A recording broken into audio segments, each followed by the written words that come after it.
Well, good morning, everybody. How's second service doing? All right. Well, hey, if you don't know me, my name is Jeremy. I am the student director here at Epic. And basically that means that we're going to have some fun today. So if you're ready for some fun, say, Jer, I'm ready. All right, good, because we're going to start off today with a game to get us set for the right mood today, and that game is called Which Staff Member? So we're going to jump right into it, and this is going to be a fun game to help you guys get to know some of your staff members here at Epic. And so we're going to start off with a little bit of an easier question and then work our way to some more difficult ones. You guys ready for that? All right, let's jump into it. So question number one, which staff member is most likely to be in the National Security Agency? Is it Ricky or is it Holly? So let's do this by sound here. So if you guys think Ricky, say Ricky. If you guys think Holly, say Holly. Okay, it sounds like most of you are saying Ricky. So the answer is going to be surprising to you because it is Holly. Holly. Now, let me explain this because I feel like this is I need to explain this. So if you guys know Holly, you know that she pretty much holds a whole lot of Epic together. And if it wasn't for her, we wouldn't really be here. And so one of the things that I joke with her about is that she's running the Pentagon. And it's not far off to think that. So that's why I chose Holly for that answer. Question number two, which staff member likes hugs the least? Is it Trent or is it Derek? So let's hear ya. If it's Trent, say Trent. If you guys think Derek, say Derek. Okay, the answer is in fact Derek. So Derek, I gotta clarify this because he made sure he wanted me to clarify this, so I'll clarify it for him, but you still need to give him a hug after. He likes hugs, but he doesn't like long, awkward hugs. So that means you need to go up to him today and give him a long, awkward hug, okay? So that's what I started doing ever since I heard that he doesn't like long, awkward hugs. So anyways, question number three, which staff member is highly ranked in Taekwondo? Is it Elijah or is it Matt? Okay, we're getting okay, it's all everywhere now. If you think Matt, say Matt. If you think Elijah, say Elijah. Okay, it's kind of even. We're going to go with the answer on the screen right now. It is Elijah. So I just found this out because obviously Elijah is fresh to Epic, which, by the way, didn't he do an awesome job last week? Super grateful for Elijah. And so when I was talking to him recently, we were in the car together and he said something, just something about him that I didn't know. And he said, yeah, I'm into Taekwondo, or I used to be. And I said, dude, really? And he goes, yeah. He goes, I was just shy of a black belt. I said, dude, you're so close to being so cool. We'll get there one day. All right. So anyways, question number four, which staff member secretly is a cornhole master? Ooh, this is a good one. Is it Trent or is it Annie? If you guys think Trent, say Trent. If you guys think Annie, say Annie. Again, 50-50. We're going to go with the answer on the screen in 3, 2, 1. The answer is Annie. So I just found this out, and she's my assistant, okay? So Annie, we were playing a staff cornhole match recently, just kind of like one of those pickup tournaments, and by the way, we won, but that's beside the point. And so anyways, so Annie and I are playing, and literally, I think we were up against Ricky and Derek or something, and literally, she takes 4 in a row and drops them in. I'm like, what in the world? I said, Annie, you're always on my team. I knew I hired you for a good reason. All right, last but not least, everybody, question number 5. This is my favorite question, and it involves you at the very end, by the way. And that question is this. Which staff member is most likely to put pineapple on their pizza? Is it Cindy or Tiffany? All right, if you think Tiffany, say Tiff. If you guys think Cindy, say Cindy. Oh, I think we're all leaning towards Tiffany. All right, the answer is Tiffany. The answer is Tiffany. Now, the reason I said it brings you guys back into it because this is where I want to pause and ask the question to you. How many of you here put pineapple on your pizza? Keep your hands high. Okay. Everybody else, no, keep your hands up, okay? This is important. Everybody else, look around. They are the problem in our world. They are the issue. That's disgusting, and I have absolutely no idea why somebody would do it. The first thing I do when I get a pepperoni pizza with pineapples, I take the pineapples and I give them to my wife, who's sitting down here, by the way, and she's beautiful, and so she's awesome. So ladies and gentlemen, that is our game for today. Would you give yourself a round of applause? Way to go. So again, if you know me, you know that I like to have fun. You know that I like to play games. And so today I wanted to start off with a game like I naturally do. And so we're going to actually shift now into our message that we've been in for the past few weeks called God Questions. How many of you guys have been enjoying the series? It's been an awesome series. And in this series, just to catch you guys up, what we're doing is we're navigating through some of the questions that God has for us. So these aren't the questions that we typically have for him because we're trying to, again, zero into the ones that he has for us about making us more like him. And so in week 1, Trent did a great job at leading us through the question of where are you? Referring to Adam and Eve. Question number 2, what's in your hand? Referring to Moses. Question number 3, why are you so afraid? Referring to the disciples. And question number 4, who do you say that I am? Also referring to the disciples. And then last week, we had our Taekwondo ninja, Elijah himself, give us the message and give us the question or answer the question of, where is it? Here it is. Do you want to get well? And we all do, right? And so these are, again, the questions that Jesus has for us because he wants to know, again, do you trust me? Do you love me? Do you want to get well? And we're working through this series together, and it's been awesome. So I have the privilege of wrapping this series up and putting a bow on it as we lead out to the next series. But today, we're going to be answering the question of, do you love me? Do you love me? And if you know me, you know this is a funny question that I'm preaching on because this is a question that I ask my wife and other people all the time. Do you love me? Because my love language is words of affirmation, which basically just means this. I'm a very highly emotional man who loves it when people tell me that they love me. It's very simple. Just tell me that you love me and I'm good, okay? Anybody else, words of affirmation? Okay, a lot of us, awesome, cool. So that's my love language. But again, this is not about me. This is about the question that God has for us. Do you love Jesus? And so this is where we're gonna kind of shift directly into today's message because I have a lot of ground to cover and I'm a very quick talker usually. And I move around very quickly, and so we have a lot to cover in a short amount of time. So I need you guys to buckle up. So you guys ready? Ready. All right, here we go. So here's what I'm going to do. I'm going to actually ask you guys to turn to John chapter 13. John chapter 13, and we're going to actually spend just a quick moment there. And then we're going to actually bounce around to 3 different chapters in John to enter 3 different scenes or 3 different moments that Jesus is trying to really help us capture. This is what we're going to do. We're going to start in John 13, end in John 21. So in John chapter 13, I'm going to set the stage for us, and we're going to enter scene 1, what's known as the Last Supper. The Last Supper or the Lord's Supper. So picture this moment where Jesus gathers his disciples together in what's known as the upper room. This upper room is basically where they're having a meal together, and it's the night before Jesus was arrested and crucified and taken away or removed from his disciples. And so it's in this moment that Jesus is explaining to his disciples everything that he wants them to know and everything that he wants them to do before he's about to step off this earth.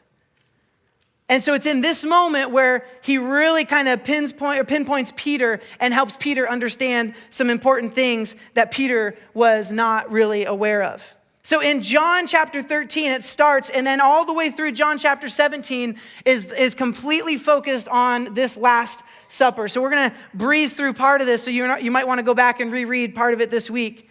But basically, scene 1 is this, the Last Supper, where Jesus says, "Dear children, I will be with you only a little longer. And as I told the Jewish leaders, you will search for me, but you can't come where I am going. So now I am giving you a new commandment, to love each other. Just as I have loved you, you should love one another. Your love for one another will prove to the world that you are my disciples." And so now this is the moment where Peter chimes in, like he always does. And he says to the Lord, "Lord, where are you going?" And Jesus replied, and he says, "Peter, you can't go with me now, but you will follow me later." "But why can't I come now, Lord?" he asked. "I'm ready to die for you." In other words, Peter's saying, listen, Jesus, I'm willing to go wherever you go. I'm willing to do whatever you do. So just tell me right now, where are you going and how can I get there? And in verse 38, Jesus shifts to what is really interesting to Peter, and he says this, die for me. I tell you the truth, Peter. Before the rooster crows tomorrow morning, you will deny 3 times that you even know me. I mean, like, hold the phone here, because Peter's probably thinking like this. Like, this is what I would be thinking. Peter's probably thinking, okay, Jesus, I've been with you for a long time now. And I've been with you through your ministry, and everything that you have predicted has come true. So there's that not going for me. But you're wrong about this one. You're wrong because I would never deny you. I have walked with you. I have lived for you. I have been through the thick and the thin with you. I would never deny you. So get that out of your head. And so Jesus says nothing, and he actually just continues talking to the disciples who are actually wanting to listen to a little bit more of what he has to say. And so basically in this moment, there's some tension between Peter and Jesus. But Jesus, later that night after supper, again, he had finished telling his disciples what he wanted them to know. And then he says, hey, we need to all leave here now. We need to go out to the Garden of Gethsemane, which is located right outside of Jerusalem. This is where Jesus would often go to pray and to teach his disciples. It was maybe equivalent, I don't know if it's as equivalent to this, but maybe like Washington Oaks State Park or something like that, where it's just beautiful and it's just restful. And he takes them there, and this is where ultimately Jesus knows that he's about to be arrested. And so in the middle of the night after Jesus prays, Jesus is actually taken and he's arrested. And some of the disciples followed him, not all of them, but some of them. And the next scene, we find ourselves where Jesus is standing before trial, before the high priest. And in the middle of the night, in scene 2, which I'm calling trials and denials, because it rhymes. So it's scene 2. In John chapter 18, verses 15 through 17, it says this, that Simon Peter followed Jesus, and as did another of the disciples. That other disciple was acquainted with the high priest, so he was allowed in to enter the high priest's courtyard with Jesus. But Peter, verse 16, had to stay outside the gate. Then the disciple who knew the high priest spoke to the woman watching at the gate, and she let Peter in. But the woman asked Peter, you're not one of that man's disciples, are you? And now this is where it gets interesting, right? Because Peter is in this moment where, and just envision this, he's just trying to weave his way through the crowd. He's not thinking about anything else other than, I got to get to Jesus. So don't even whatever you have to say to me is not gonna stop me. And so she says, hey, are you one of his disciples? And he says, no, I'm not. Strike one. So he says, no, I'm not. And if you were him, maybe you're like me when you think of this story. I actually was laughing when I was thinking through this. I instantly thought, like, Peter, you're an idiot. Like, Peter, come on, Jesus just got done predicting this. Like tape your mouth shut. Like, shut up. Just don't say anything.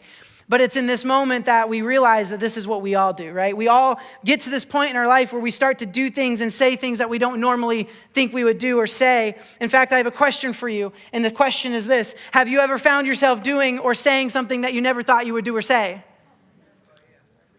Every day. How about New Year's? How about New Year's when you say something like this? This is what I say every year. I'm not going to eat sugar for the rest of the year. 24 minutes later, I'm eating sugar that I hid in the garage, okay?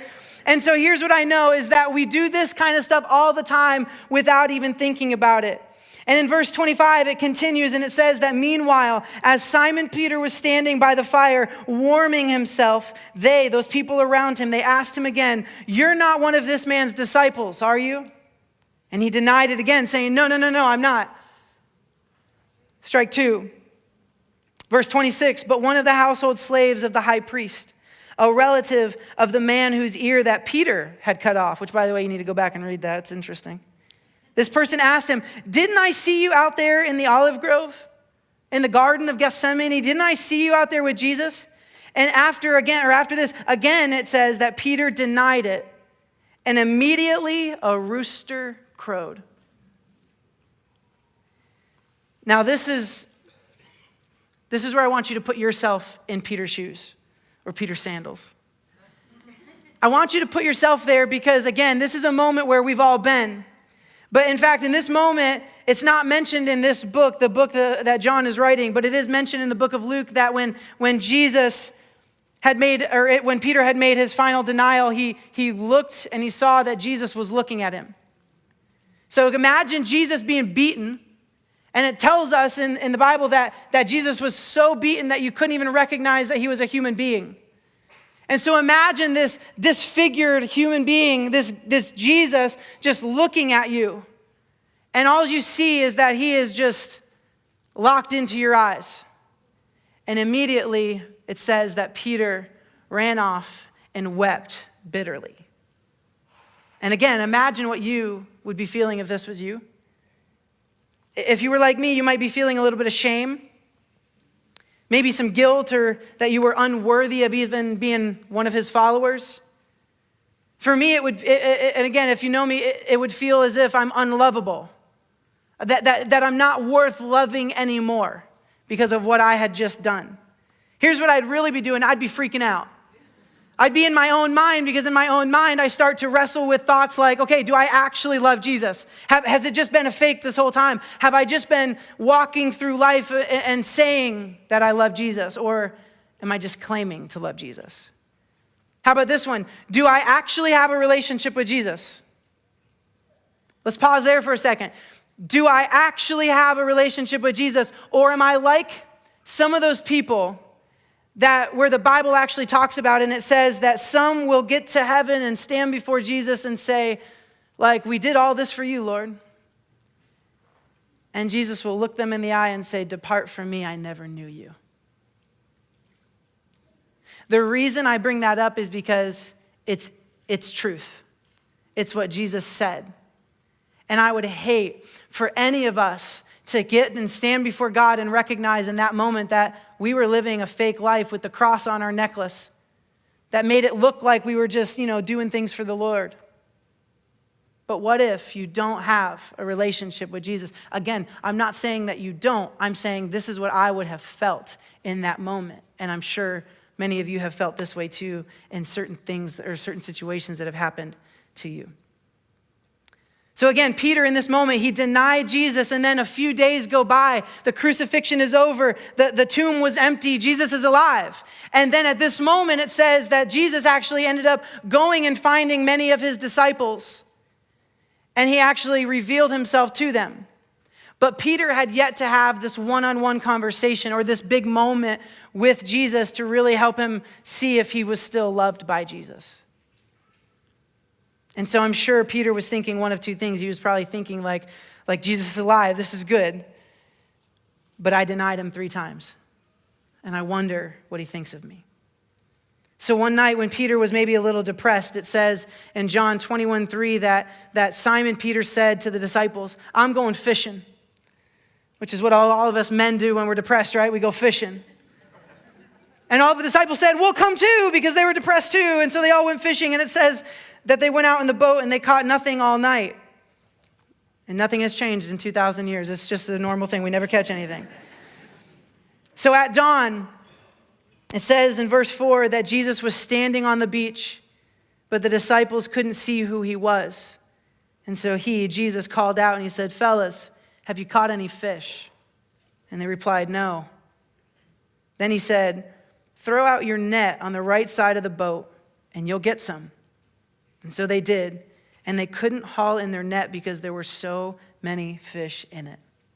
And you have to kind of remember that this was something that had happened when Jesus was with his disciples. A miracle of no fish to all this fish in the net happened. And John, in this moment, who's with Peter, is thinking like, okay, that's only something Jesus would do. That's got to be Jesus.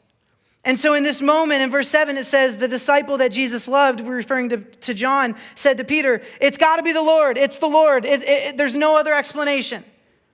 And so when Simon Peter heard that it was the Lord, he put on his tunic, for he had been stripped for work, and he jumped into the water and he headed to the shore. So he abandoned ship and let all of his disciples take the heavy load back to the shore.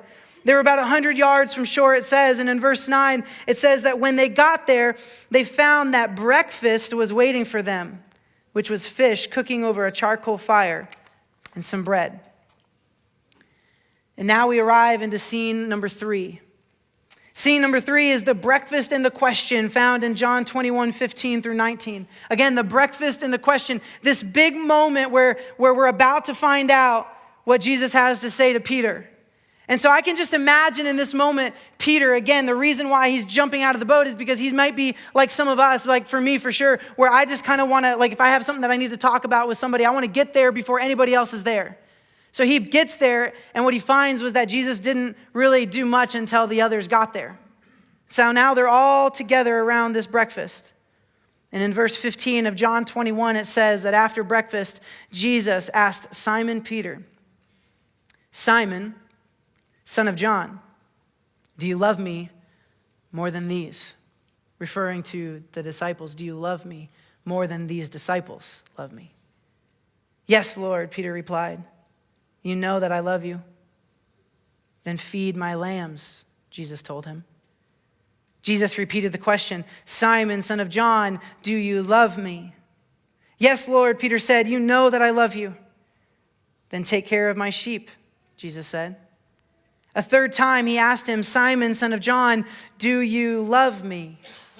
And at this point it says that Peter was hurt that Jesus had asked the question a third time, and he said, "Lord, you know everything. You know that I love you." And Jesus said, "Then feed my sheep, Peter." Now, if I'm honest with you, there's a whole lot that I have to unpack right here, so I need to move quickly, but I do want to pause for a second and just say this, that this is basically the moment where Jesus is saying, I'm going to meet Peter where Peter is at.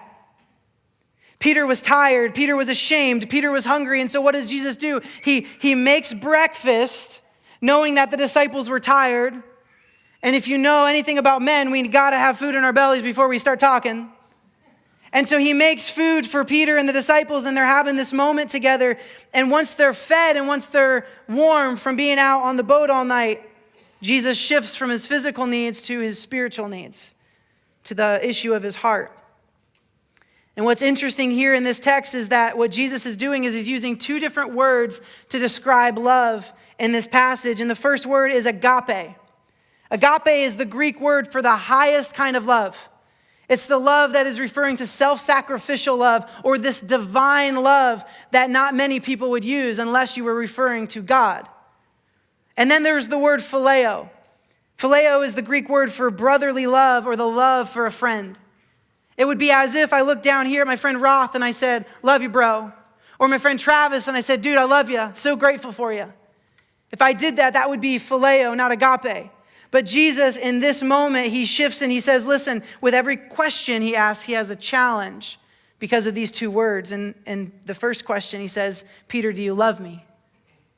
And in this passage, if you actually read the original text, what it's saying is, "Peter, do you agape love me?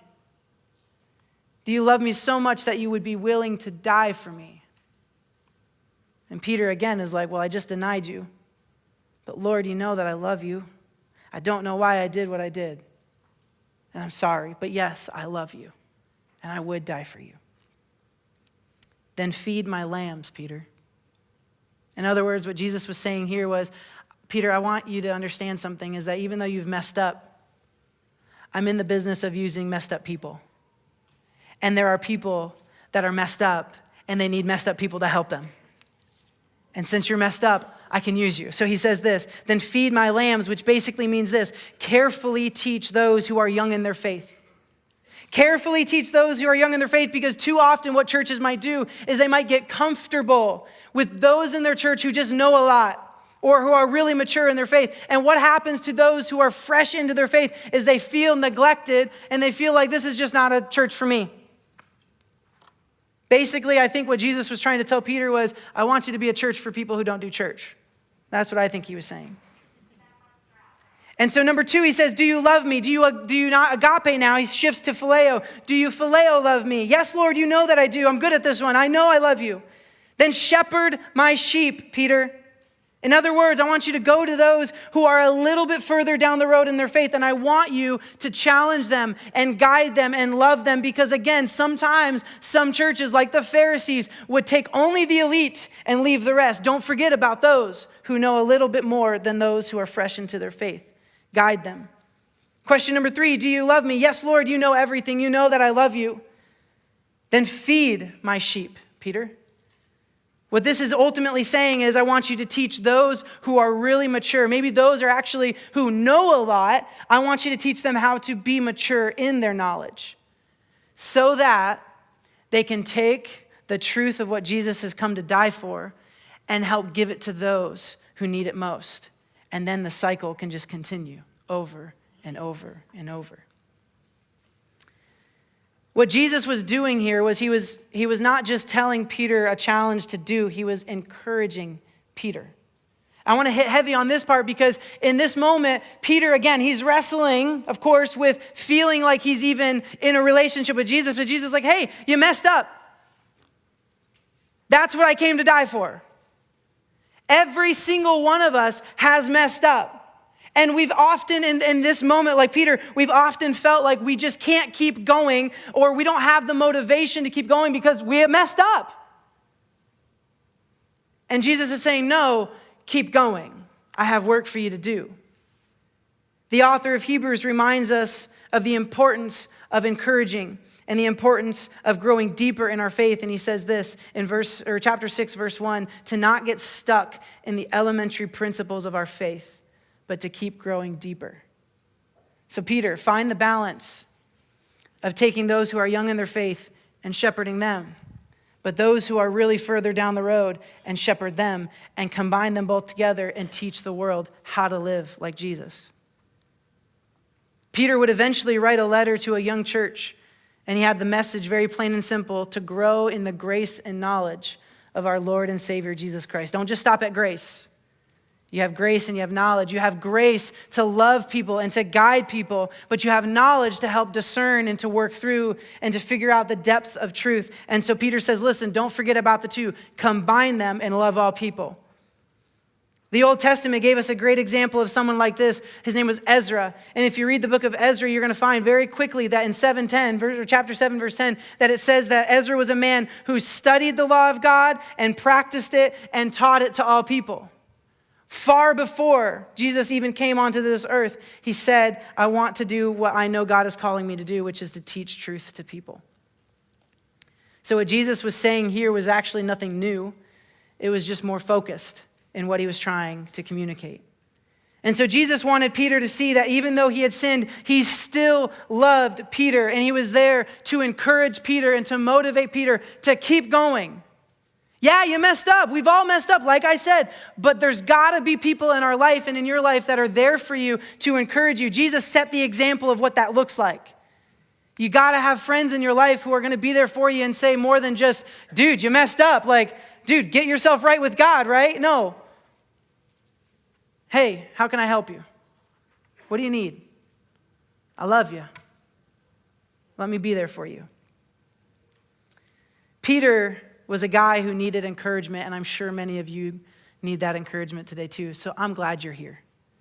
I hope this is encouraging you because Jesus wanted Peter to see that even though he messed up and wrestled with these feelings of being unworthy and unwanted and unloved, God still wanted him. God still loved him, just like he loves you and he loves me. So I have a confession. And this is a confession I've not told a lot of people, so bear with me. But this confession has to do with my role here at Epic. And I want to be very clear, I'm not leaving, okay? But I want to explain myself. Thank you, appreciate that. But I want to explain why I'm saying this because I have lately been wrestling for the past few months with feeling like I'm even the right man for the job for student ministry here at Epic. I've talked with my wife about it. I've talked with Trent about it. I've talked with my assistant about it, and just briefly moments of saying, listen, it's just, I don't understand why I'm feeling the way that I'm feeling, but I'm lacking motivation and I don't feel worthy of this and I don't feel like I'm making a difference. And I got to be honest with you, it's been a sucky few months in my own head. And I want to say this very clearly too, is maybe you're like me and you look great on the outside, but you don't really know how to share what's going on the inside. That's me. I don't often know how to communicate to people, and nor do I want them to all know what I'm feeling, because I don't want to put my drama onto somebody or my feelings onto somebody. But the moment I read this and I'm asking God, what do you want me to teach on? And then I'm reading this for myself, and then he's like, teach on this. I'm like, oh, okay, great. But about 4 weeks ago, something happened that made me shift my attitude or my feelings. And that was when we heard about the assassination of Charlie Kirk. And I'm going to be honest with you, I didn't even know Charlie. I didn't follow him deeply like my wife did, but I did know one thing, that he died doing what he loved to do, which was teaching people about truth and guiding them to truth.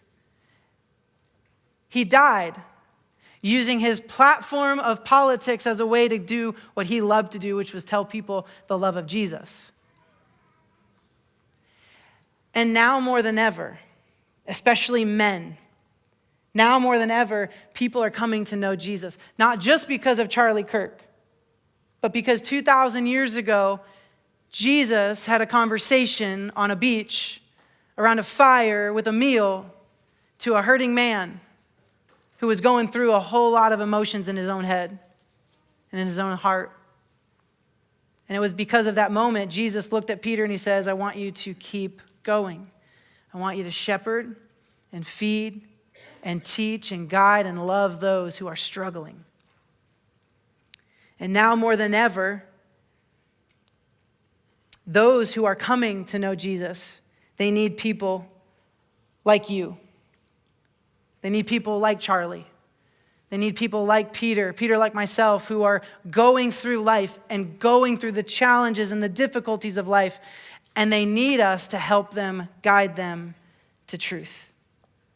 I love what the author of Hebrews says in chapter 10, verse 24 and 25. He says, here's how you can do this. He says, let's think of ways together to motivate one another to acts of love and good works. And let us not neglect our meeting together as some people do, but encourage one another, especially now that the day of his return is drawing near. Here's what that means. We got to encourage each other, and we got to meet together. There is a reason why we meet together here collectively. There's a reason why we have our online audience, which I have friends of mine watching from upstate New York, by the way, and Pennsylvania, Wyoming. I have a lot of friends, so hello, friends. But there's a reason why we meet together, because Jesus, he came and he gave us an example of what it looks like to encourage each other, and it was always coming together. And a lot of it had to do with meals. And so one of the cool things about what Jesus modeled is what a lot of us are doing today, and I'm so grateful to see a lot of you guys doing that. So thank you. Here's what that does for us. It motivates us to keep going when all we want to do is give up. And it strengthens us when the enemy tries to bring us down. I want to be very clear on something. People know what real encouragement is and what it is that it's fake.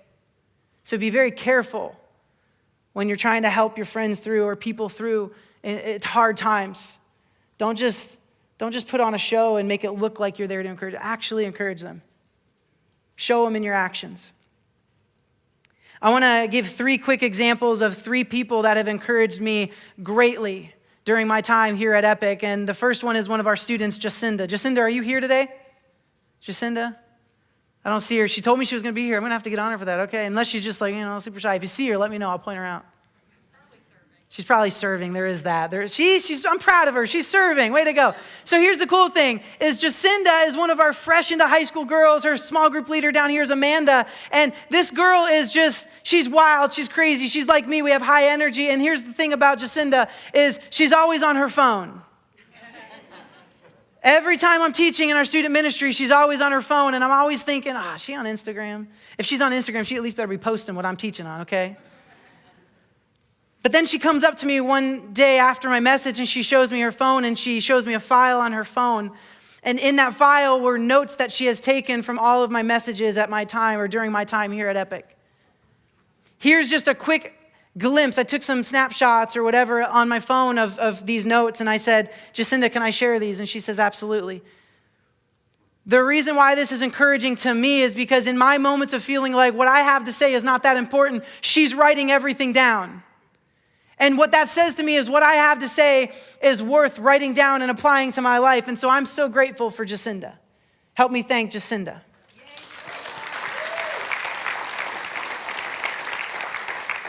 My second example is Frank Harris. You guys know Frank? Maybe you've heard of him. Maybe I've talked about him.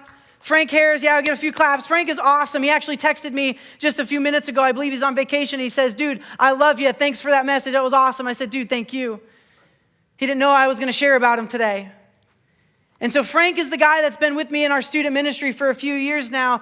And this man has been with me long enough to where I've built a relationship with him to where if I had to turn over our student ministry to somebody, it would be him. I trust him. I love him. And he's been so great at encouraging me in the moments that I need it most. And I'm so grateful for Frank.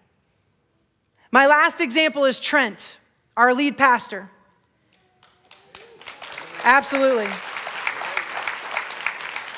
And if you guys know anything about Trent, you know that he's the same person off the stage that he is on. And you know that if he's not at church or at his office or at his home, he's probably at the hospital visiting somebody. Or he's doing a funeral, or he's doing a wedding, or he's doing something that is engaging people and being there for them. And so Trent, for me in my life, is the one man that I can tell anything to. He's the one man that I meet with regularly because I look at him and I say, that's who I want to be like. So every single week, I bug him and I ask him to teach me more of what it looks like to be a leader for Jesus. Hey, what are some things in my life that I'm wrestling with that you could help me navigate through? Okay, maybe I'm not doing the best in this area of life. How could I do better at that? How can I lead better? I trust him because he's been there for me. He's encouraged me, and I'm so grateful for all these people in my life, and I hope that you have people like that in yours.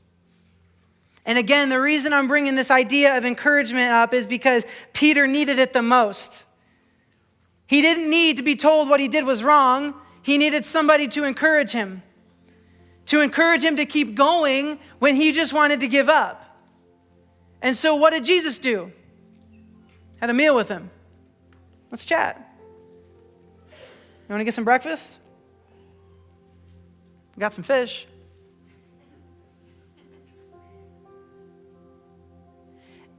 And Jesus goes from this moment of his physical needs to his spiritual needs. And he helps him in his heart because he knew he needed encouragement. And I think that's what a lot of us need more than we say. We have a hard time. I have a hard time telling anybody what I need. And there's times where in my relationship, even with my wife, where everything's good, it's good, and then all of a sudden it's not good and I blow up and she's like, what just happened? And I said, I've been wrestling with this, or I feel like I'm failing and I don't know how to fix it. And she's like, you need some fish.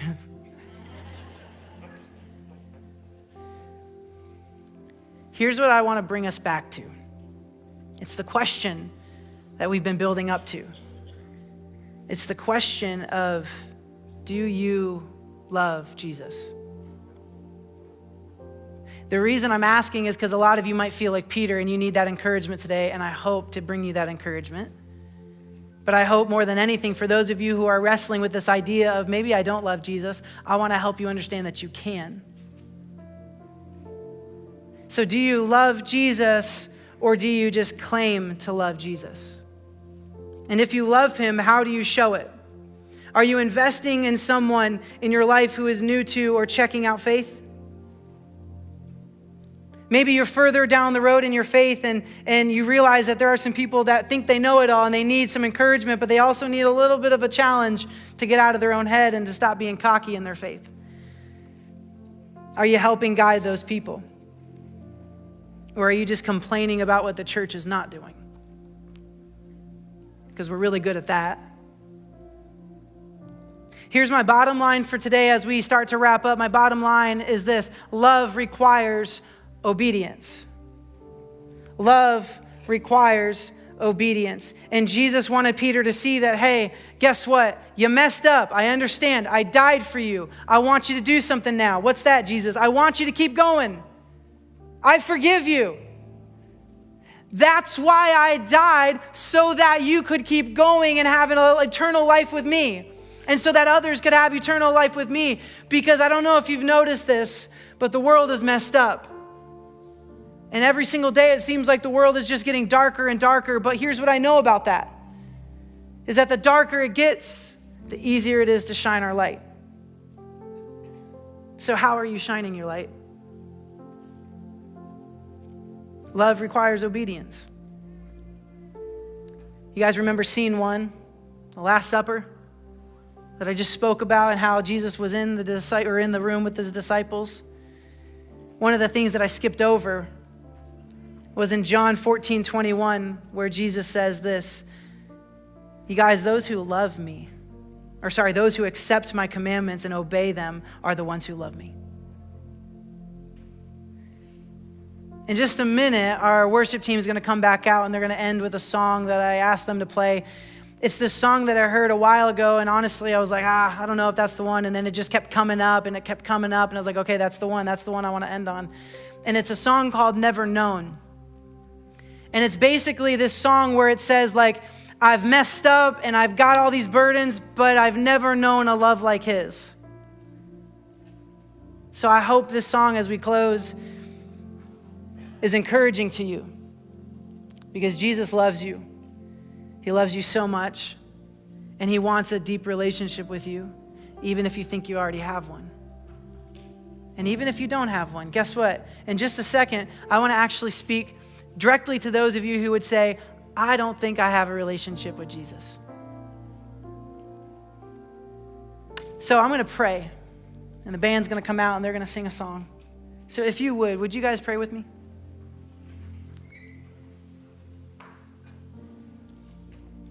So again, if this is you here today that would say, I maybe thought my whole life I've had a relationship with Jesus, or maybe you know that you've never had a relationship with Jesus. And this question of do I love Jesus, if it's in your heart and you're wrestling with it, then I want to invite you to the greatest decision that you could ever make. It's the decision that Jesus came for. And it's this moment where you have with Jesus, and again, I can't say or do anything to make this come into existence, but you can. And I'm not even going to ask you to raise your hand, but I am going to ask you to have a conversation with Jesus right here, right now, and it's going to say something like this: Jesus, I admit that I'm a sinner. And I recognize that because of my sin, I don't have a way to eternity with you apart from you. So I believe that you are who you say you are. You are God, and you are God alone. And because of what you've done for me, you paid my debt.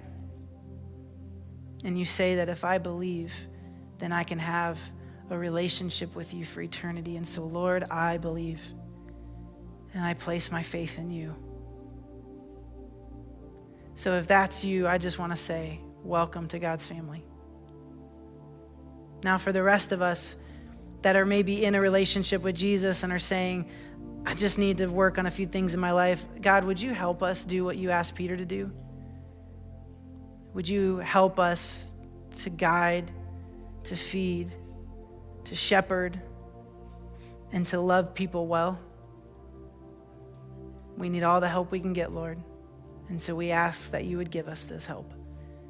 In Jesus' name, amen.